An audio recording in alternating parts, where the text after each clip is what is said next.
Welcome to Guntur's navarAthri 2024. For this year, our navarAthri theme was upAsana and sAdhanA. Intense upAsana is sadhana. So you can think of in the example of somebody practicing music. If they're starting to dabble in music, go to classes, maybe do some songs, they are doing upAsana. But when it becomes intense, they're constantly thinking of music and put in a lot of practice on a daily basis. They are now starting to get into the mode of sadhana. So we're going to be looking at upAsana and sadhana in the context of spiritual development and growth. So we start by asking the first question, who is a upAsaka, who is a devotee? And we go to Bhagavad Gita to explain that to us. Krishna in Gita says there are 4 types of upasakas. The first one is the Artha upasaka. The Artha is someone that calls on the deity when they are in trouble. So here is an example of Gajendra Moksham, when Gajendra calls on Vishnu when the leg is being caught by a crocodile. And you have the example of Draupadi calling for Krishna's help in the court of Kauravas. So these are 2 topical examples of an Artha devotee. The next type of devotee is an Artharthi. An Artharthi is someone that pursues material wealth and pleasure. And here is the example of Dhruva, who, being shunned by their father, prayed to Mahavishnu to achieve the kingdom and wealth and status and privilege.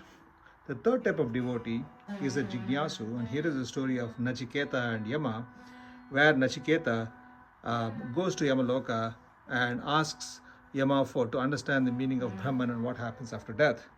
Though Yama basically didn't want to answer the question, was willing to give a lot of wealth and kingdom and happiness, Nachiketa persisted in understanding the answer to that question. So he is not an Artharthi who was looking for material wealth, instead a Jignasu who was interested in eternal knowledge and wisdom. And once that knowledge and wisdom is achieved, the fourth type of devotee is a Jnani who truly understands the nature of the Brahman. There are actually several bhavas in upasana. One of the first bhavas basically being the Santa bhava, and here is an example of Prahalada, who, despite seeing an extremely ferocious Narasimha emerge from the pillar, knew who exactly Narasimha was and maintained a very tranquil state, or a Santa bhava, with respect to his devotion.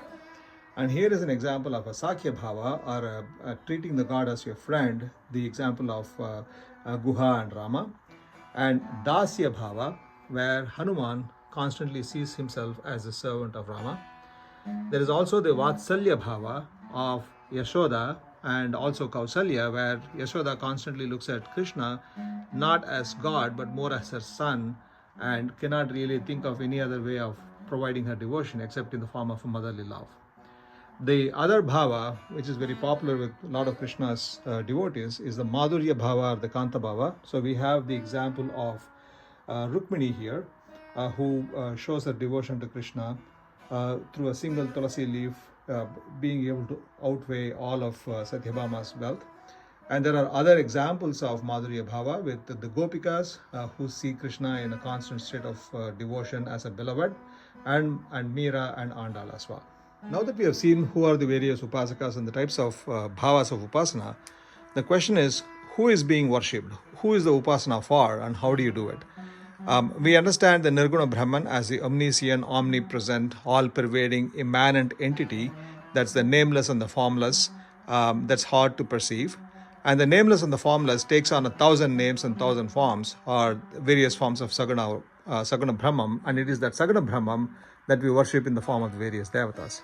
The initial level of that worship, saguna worship, actually starts with going to the temple, attending utsavas, and being able to do pujas in the house or at the temple. And this type of upasana is basically called Vaidhi upasana, where it is very externally focused.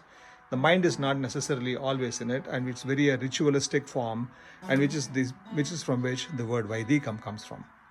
As this upasana starts to mature and the love for the deity starts to flow into the heart, you see the graduation to the Raganuga upasana.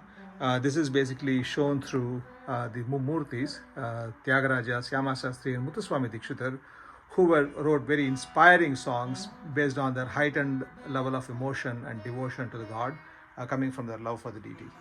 The third type of devotion is called bhava bhakti or bhava upasana. This is really the story of Kannappa, whose love for the god transcended so highly that he was able to give his own eyes to Shiva. And another example is Swami Chaitanya Mahaprabhu, who went into ecstasies thinking about Radha and Krishna and the Gopikas, and he always thought of himself as, in the mode of that. As this bhava bhakti matures, it gets into prema bhakti, as seen here, where Ramakrishna Paramahamsa's devotion to Kali was always very powerful. As we transition from saguna worship into considering the various forms of nirguNa worship, let's talk about how do we actually understand nirguNa. And here is a parable from the Mandukya Upanishad. The Mandukya Upanishad actually talks about this parable of two birds. So there is a tree with one bird flitting around eating all the fruits, which is the jiva, and there is a bird on the top which is motionless, observing, not engaged in any of these activities, that is the Iswara, and the tree actually represents the physical body. So the idea here is that nirguNa worship requires a turn inward or a turn within, and so most of nirguNa worship takes a form of meditation and inward inquiry. And so we have here Patanjali, who is the preceptor of the Ashtanga yogas, and basically came up with a method for progression from yama niyama all the way to dhyana samadhi, and laid out the meditation as an approach to worship of nirguNa. We also have Vivekananda, who fostered the same idea of meditation through the Ramakrishna Paramahamsa's the mission centers. This is all great, but it's very, very hard for us to do as Artharthi devotees engaged in Vaidhi worship. So we are ritualistic and externally focused, and the inward turn is very difficult. So as a preceptor of the Advaita Siddhanta, Shankara came up with this idea of a Panchayatana Puja, where he basically had 5 deities on a single pedestal, Devi, Vishnu, Shiva, Surya and Ganapati, all worshipped as aspects of the nirguNa Brahman. So this was actually a saguna to nirguNa transition as an idea here.